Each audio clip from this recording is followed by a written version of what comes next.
Then you'd wear little short pants with white, long white stockings. Your legs were about this big. Those stockings would go round and round on your leg. They still are. Yeah, they still do the same thing. Anyway, it was fun. I like it. He never I did. remember the time, well, we've told you, we had both you little guys all dressed up. I was taking you somewhere, and Marcel was in a whole white suit. And he was standing on the last step of the porch, and they were tarring the driveway. He took ill, fell right in the tar. Well, every bit of him, his hair. He was only a little guy, you know, so were you. You probably were 2 and he was 4 or something. What a mess we had with his camera when he was camera Happy. crazy or happy. He used to take pictures of people. Grammy with a hat on and a apron on and making sandwiches for a picnic that we'd be going to. And my father would say, "Get out of here with that camera. Move it." You know, it's about that. But I got away with it for at least a half a winter. I couldn't stand those long johns that Meme used to buy for us that was so darn. My skin is very delicate, so naturally I didn't like any of that. So every morning I'd keep my pajamas on to go to school until a couple months down the road she caught a piece of my pajamas hanging below my pants, and from that day on I got inspected every day before I left for school. So I wore long johns the rest of the winter.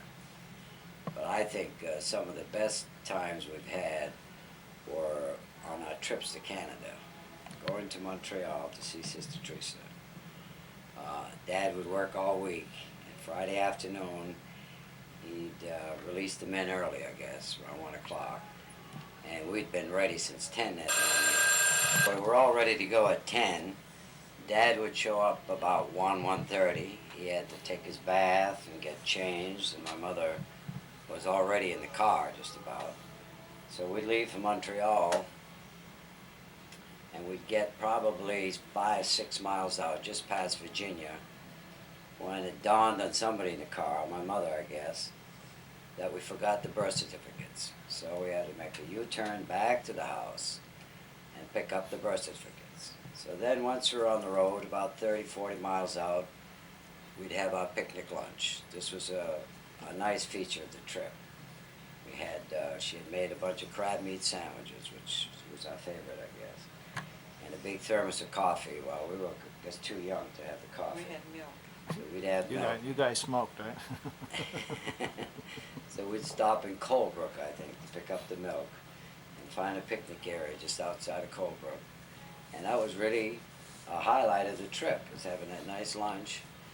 And we'd get to Montreal, and that was another quite a scene because Dad was known to have a pretty heavy foot accelerator, and going down St. Catherine Street, I think it was, he would like to drive between the trolley cars and the curb, and my mother would die about 20 times going down those streets. Dad would use his famous, "Oh, shut up, we'll get there." But there have been numerous trips that we took as a family that were very enjoyable. And we also had strangers in the car occasionally. Am I going too long? Oh, oh. I remember one particular trip was a riot. We had Brother Beausoleil with us. And he was sitting up front, I believe, with Dad, and I think I was up front. It doesn't matter. But anyway, we got to the toll gate at the big bridge, the Jacques Cartier Bridge in Montreal, and it was quite late at night. So Marcel, to be funny, and I guess my mother was in on it too, he lay on the floor in the back. So when Dad pulled up to the toll keeper, Dad said, "We have 6 people." The toll keeper asked Dad how many people in the car, and Dad said 6. My mother says, "No, we're 5. And Dad insisted to the toll keeper that we were 6 in the car. And my mother said, "Don't listen to him, he's been drinking. We are 5 people in the car." So we ended up paying toll for 5 people, and I think the toll was the sum of 10 cents per passenger at the time. But that was one of my mother's jokes and Marcel's jokes. And also on that trip, I do recall my mother making a little fun of our brother Beausoleil up front, because he was awed by the scenery up through the balsams and the beautiful mountains in New Hampshire. And he was full of hand expressions, if you want. He would continue to wave his hand, saying how gorgeous the mountains were. And right behind him in the back seat was my mother, imitating him, and we're giggling like nobody's business. And Dad is getting furious because on the trip, everything had to be according to Hoyle, no fooling around in the car, and especially not making fun of a religious person, especially a religious person. Also on these trips, we would sometimes travel during a religious holiday, a Canadian religious holiday. And we'd see these religious floats in these towns. We'd have to stop or pull off to the side to slow down. And some were quite funny, if you want. Some little girl dressed as the Blessed Virgin or some angel. And again, my mother was a joker back there, making fun of her. And Dad would get so upset that he'd almost want to throw her out of the car. But anyway, there were numerous trips that we, as a family, we enjoyed quite a bit.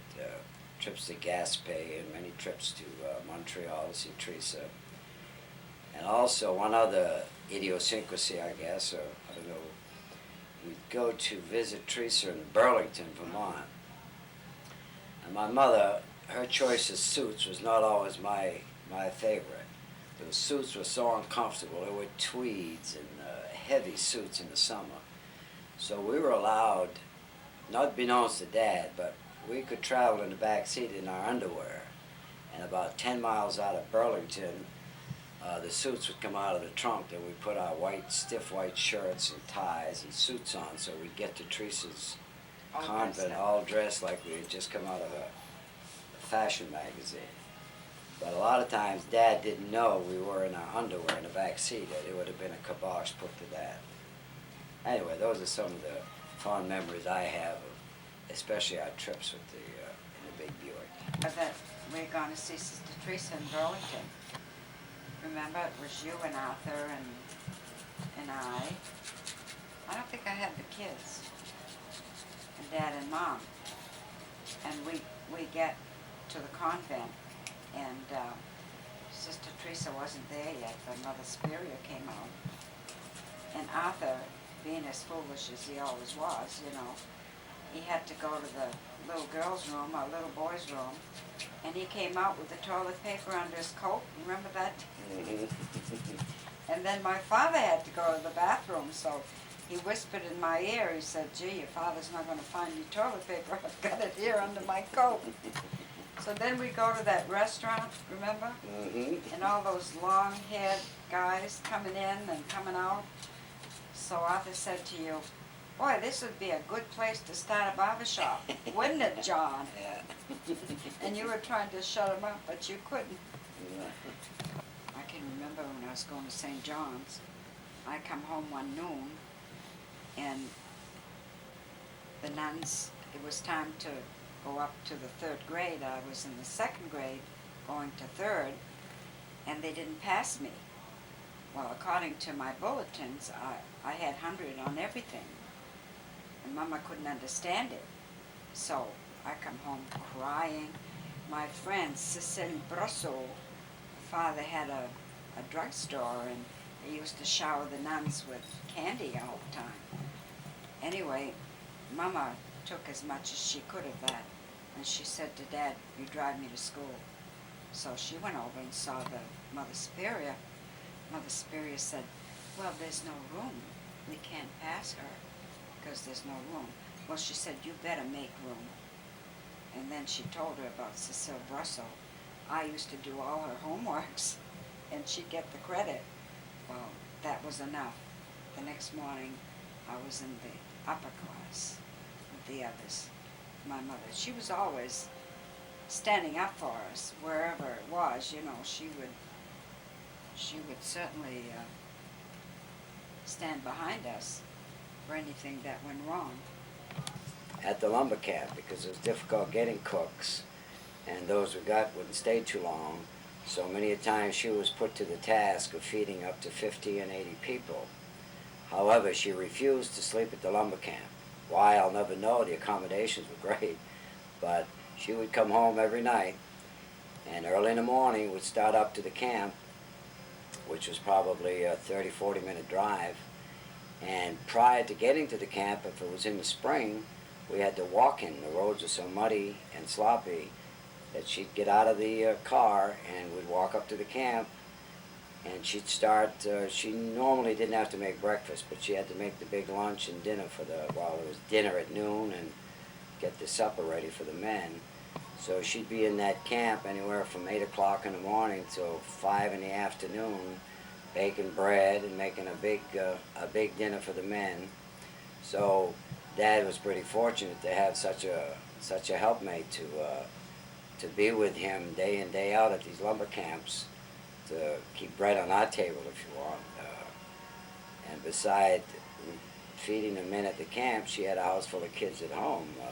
I don't know how many of us were left at home at that time, but she still had her own household to take care of. Just you. So, was it just me? Yeah. So anyway, that was quite a feat for a lady. She was no young woman then. She was probably 45, 50, or close to 60. I don't recall. My memory not that good, but I know she put in one hell of a day's work up there, feeding all those men. No, She she worked with- worked for She was a secretary? Ganya. But when the Acadians built a theater on Waldo Street, next to the theater was the office, and Mama was the office girl there. What year was that? Are you kidding? I was school age. I was 5, so might have been, what year would that be? In the early 38, 39, something like that. Well, if you were 5, you were born in 1919, so Yeah. 1925. Yeah, probably, yeah, 1925, 26. And we had a housekeeper at the house taking care of us. And she'd work 9 to 5. And the theater was right next door, it was in the same building. We weren't allowed to go to the movies, but all the grown-ups used to go. And finally, one of Al Jolson's movies came. That was the first movie I ever saw, was the Al Jolson movie. And then Shirley Temple came along, and we were allowed to go see Shirley Temple. That was a big thing for us. Did Grammy go with you? Grammy, oh yes, Grammy and Gramps would come to see the movie. And I guess she was quite valuable to the Acadian Society. But as years passed, the theater wasn't as profitable because Strand Theater opened, so that meant there was 2 theaters in town, and they had to close their doors, so Grammy was out of a job.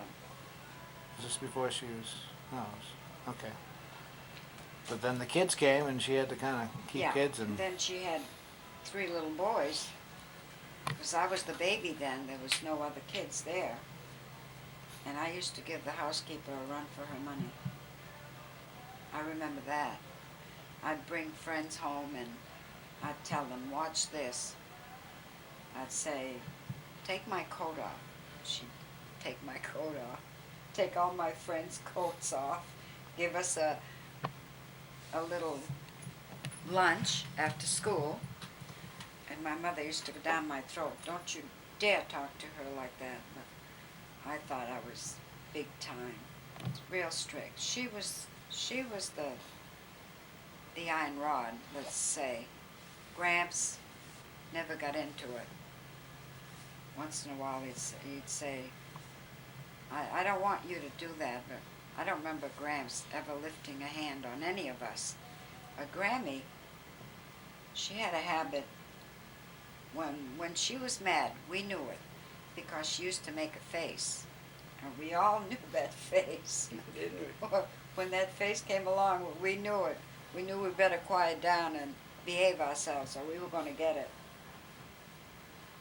But most of the time, we were all pretty good kids. Oh, yeah. Only Johnny, he was spoiled rotten. Is that true? Hell no. I was staying home, I guess, because I was pregnant. I guess the biggest credit we could brag on our mother, their mom, was that, especially in our group, Marcel, Gerard, and me, is that she was proud of the fact that she didn't take a trip unless we came along. I'm not trying to cut anybody down, the young parents or anything, but my mother figured if my children can't come, then I'm not going. And she's always been proud of that. She's bragged about it, and she has a right to. It was difficult at times for her to take us along because we were brattish at times. But if we weren't coming, she wasn't going. So consequently, she lost out on quite a few trips that I'm sure her and Dad could have made because of that fact that probably children weren't Family came first. weren't invited. So in her eyes, if the whole family couldn't be there, she wasn't going to go.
Who said that?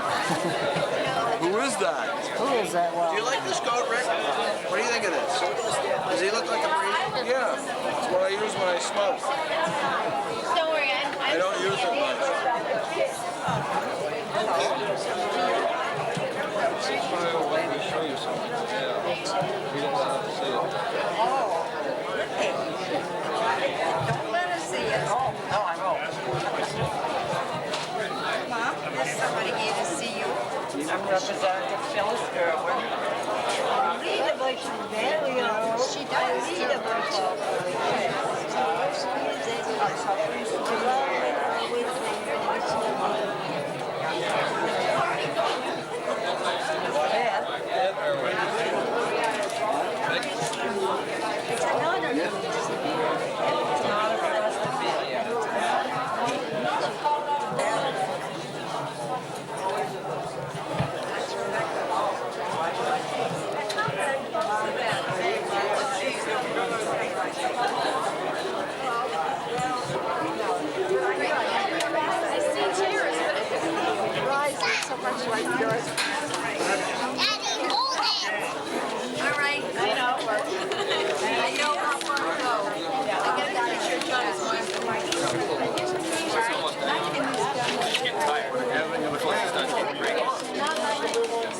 Excuse me. You look so great. My mom's with me too. Who's next to you? Lorraine and Vern. Reaction. you got a skinny face. I've lost about 25 or 30 pounds. Arm up and down. Maton. Maton. Maton. You connaissez? Recording? Yeah. Say hi to her. You know her?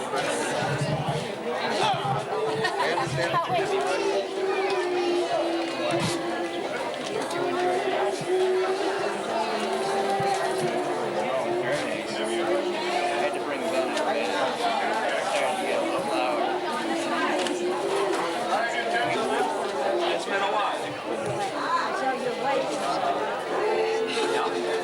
My parents wanted to wish you a happy birthday.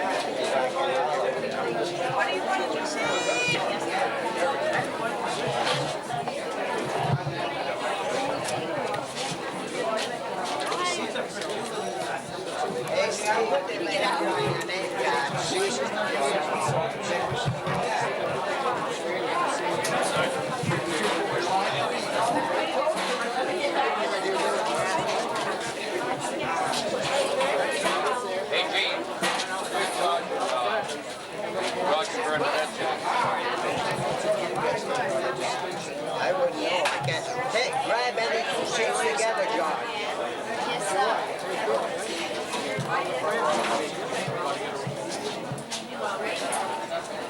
You need a gavel. Wow, this film's going fast. Thank you. Thank you Sarah? for coming so We're just gonna.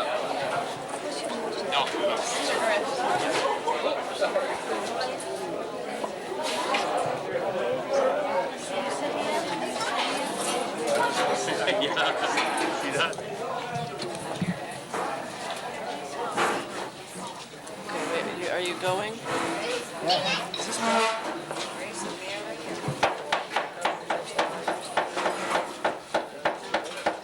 No, that's universal.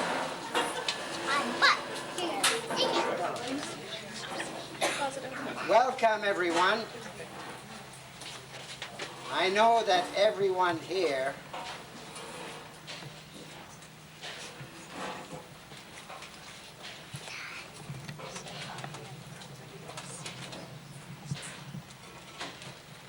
welcome, everyone.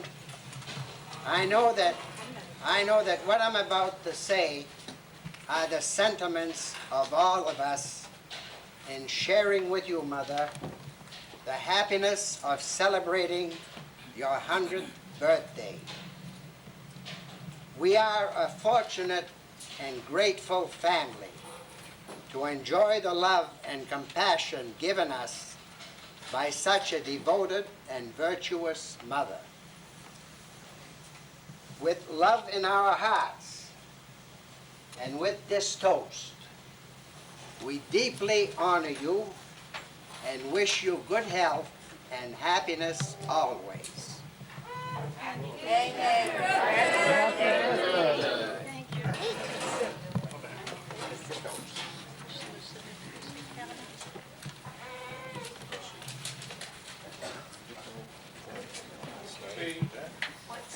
Speech. Speech. She's got one. Got one ready. Space, mother. Well, we Can you get up? She'll get up. She'll get up.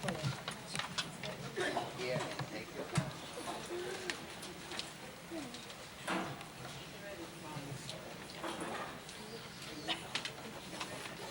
Take your time.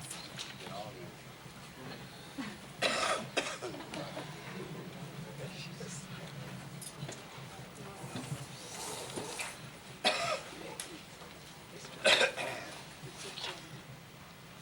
I wish to extend my sincere thanks to everyone here for the great honor you bestow upon me on my 100th birthday.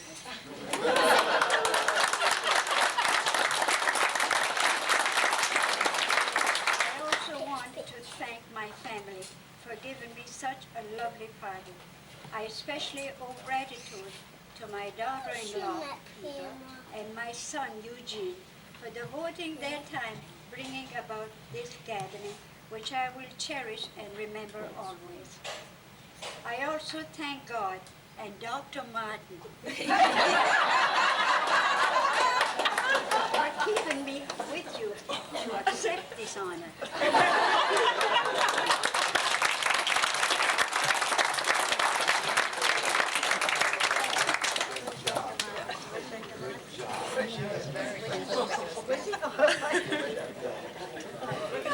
And she was looking all over. Yes, she did find you. I'd like to start off with making a few remarks, and I'm sure the rest of the family would enjoy to do the same. But I was asked a few days ago to spend some time in reflecting on why Meme means so much to me and to us as grandchildren here today, or sons and daughters.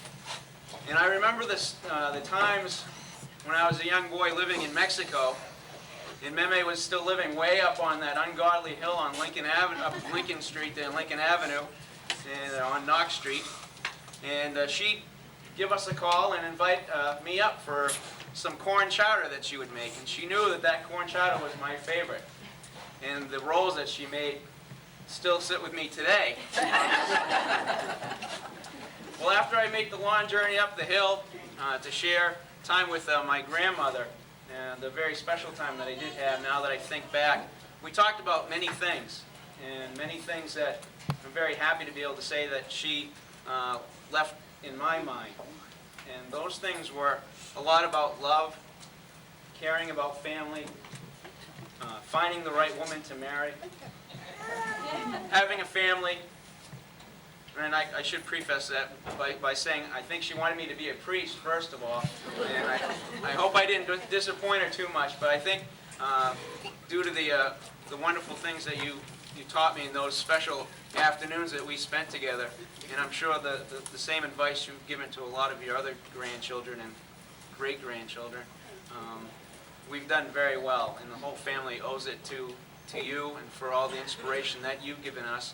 And we know that you've been inspired by many of the milestones of all the children, and we're very much inspired by your milestone here today. And this memory will live with us forever and ever. Thank you. Meme's great-grandson, the 4th generation. If you've all been reading the papers, they put that in the paper, 4 generations. And at school, I'm renowned as number 4. It's wonderful. I'm honored to be here with all of my family, friends. I really am excited about this because this is very special. Meme, you have overcome the odds. You have been here through world wars, everything. You are the most amazing woman I know on this planet and the best cribbage player.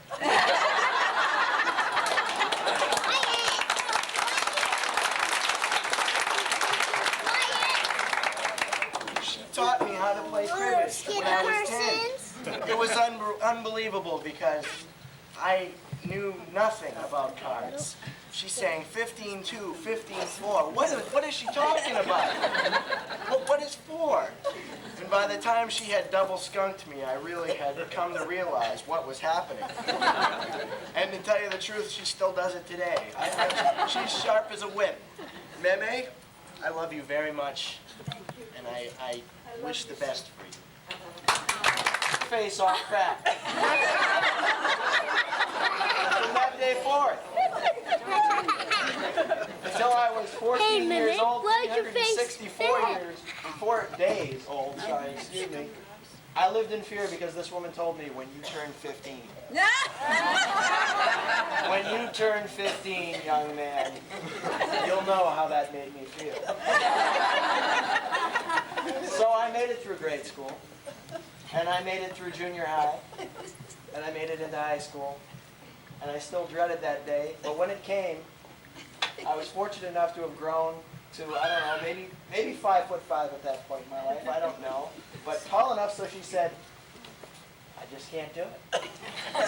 I can't take him down." So I don't know. I've been thankful about a lot of things in my life, but I think maybe that more than any, because I don't know. Nothing could have made me love her any less, but it's nice not to fear her anymore, too. Most nights with my meme and my Ganny, because my parents worked and worked and worked, as they still work and work and work. But I spent many nights and Meme was the only person I know that would let me pee in her bed. I would pee in her bed and put my head down and walk out and go, oh. And Meme would clean and she'd, and so would Ganny. But it's wonderful being here today. I'm so happy to be here, Meme, and I love you. You're special. You are an inspiration to all of us, and it gives me hope, and I hope to be up there with you someday, sitting in that seat. Live to 200.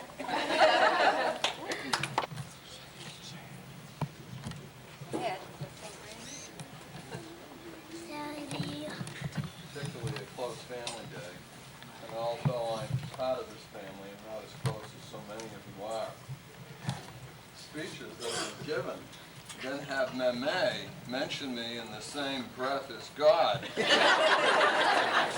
I must say it's the first time in my life I've ever come that close to anything so good. But anyway, it's a real pleasure to be here with Meme and with her family while she celebrates this wonderful 100th birthday. And I certainly wish you many more happy birthdays to come, Meme. I don't. Now we know you do, Rita. I just want to wish Aunt Alma a happy birthday from all our I family. don't want any. She was Papa's Why? sister. I wish you my brother. I'm sure they've gone. And I remember they used to play pitch at least once a week. And Aunt Alma and Uncle Eli, my mother and father. And about 10 o'clock, my father would get up to make a soup, which he called a bitch.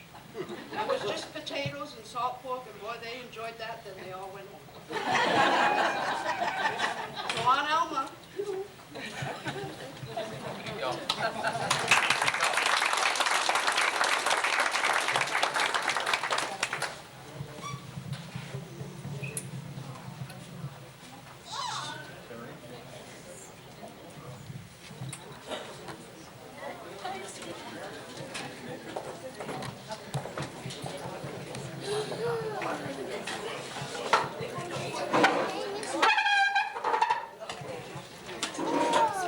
Alma, I have truly great privilege and honor to present some things to you.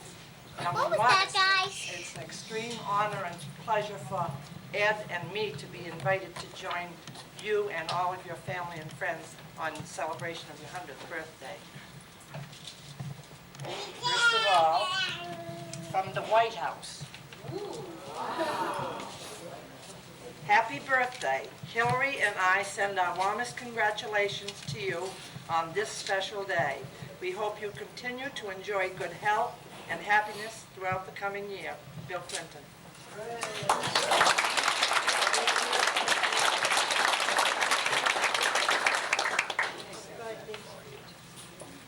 And now from the legislature.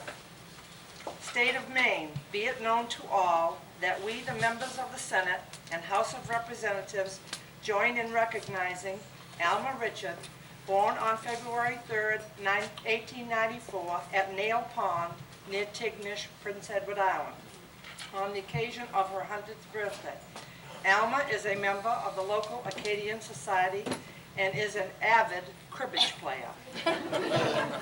Mrs. Richard shared many wonderful years with her husband Eli, who is now deceased. They were early and long-time dependable members of the St. Athanasius and St. John's Parish. The lives of many people in the greater Rumford area have been made a little bit better because Alma and Eli have walked their way. And be it ordered that this official expression of sentiment be sent forthwith on behalf of the legislature and the people of the state of Maine, given this 18th day of January, 1994, at the state capitol, Augusta, Maine. Signed by Dennis Dutrimble, President of the Senate, Joy J. O'Brien, Secretary, John L. Martin, Speaker of the House, and Joseph W. Mayer, Clerk. Introduced by Representative Phyllis Irwin, co-sponsored by Senator Ida Luther and Representative Robert Cameron. And I'd like to add this is the last sentiment that John Alma signed as Speaker of the House. So it's an extreme pleasure for me to present this to you, Alma, because John Martin is a dear friend of mine, and he thinks the world of the Martin family up here.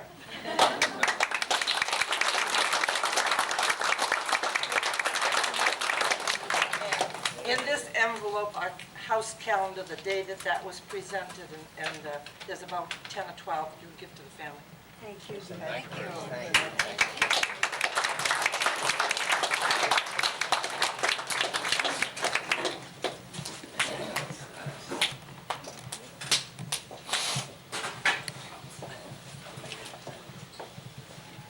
Just a couple of little words from the Acadian connection here.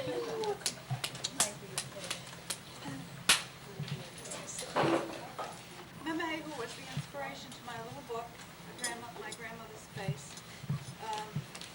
I just wanted to read a couple of things from this, where we talk about the Acadian family was based on the family unit.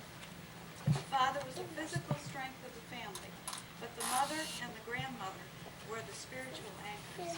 And when we look at our family, we look at our moms and our aunts and our uncles and cousins and friends, and know that it all started with this little gal right here, who, tiny in size, very strong lady, wonderful to all of her children and grandchildren, truly an inspiration to all of us, who says to me often, I don't understand why I'm left here. My friends have gone, my family has died, why am I still here?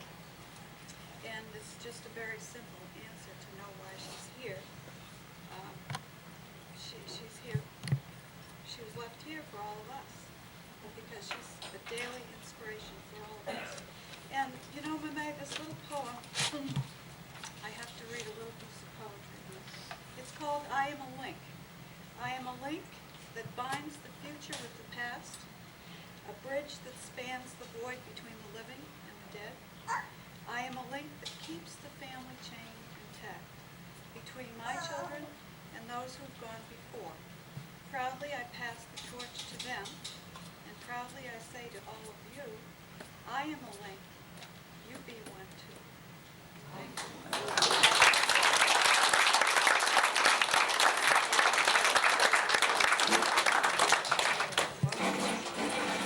I'd like to say a little something. I appreciate what Mother has thought of me.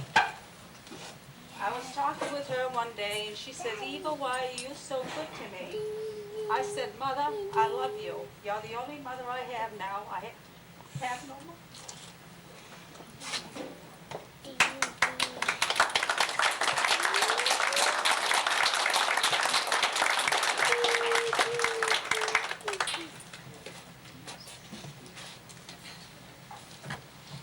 To be here with us this evening, and we know that you are, because we see the joy and love in all our eyes. And we see this wonderful woman that you've brought forth on this earth to share with us her love, her inspiration, her guidance. We thank you for this food we're about to partake together as one large family. We ask that you look over us and you bless us with your grace. Amen. Amen.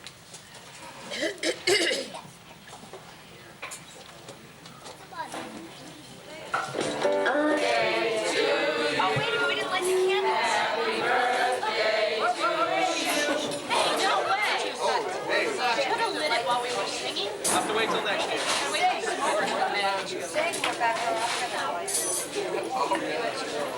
What are you gonna light for? 200 candles. So we start again.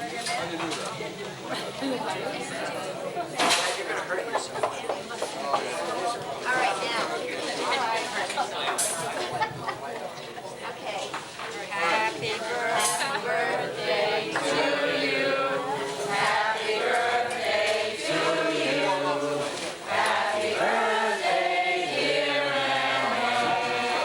Happy birthday to you.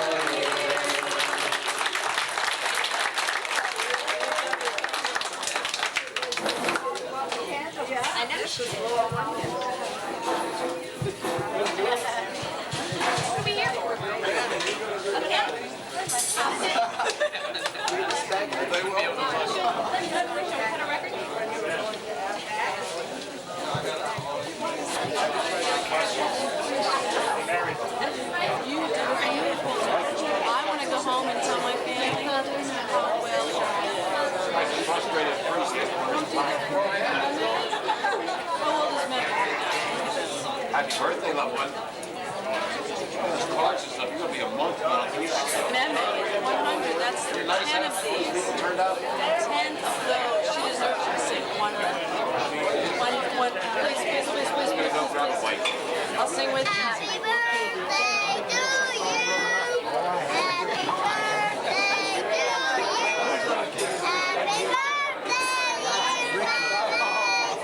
Happy birthday to you.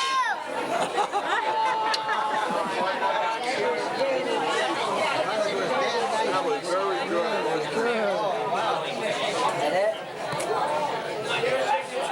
Okay, now we're gonna get some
happy birthday, yeah. You want to get out of light? Too close. Crack. Back up. Back up. Back up. Perfect. Okay. Speak. Happy birthday.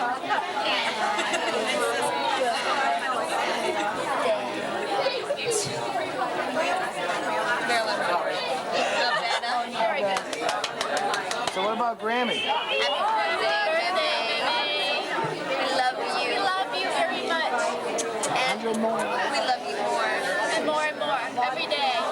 We love you, love you, love you.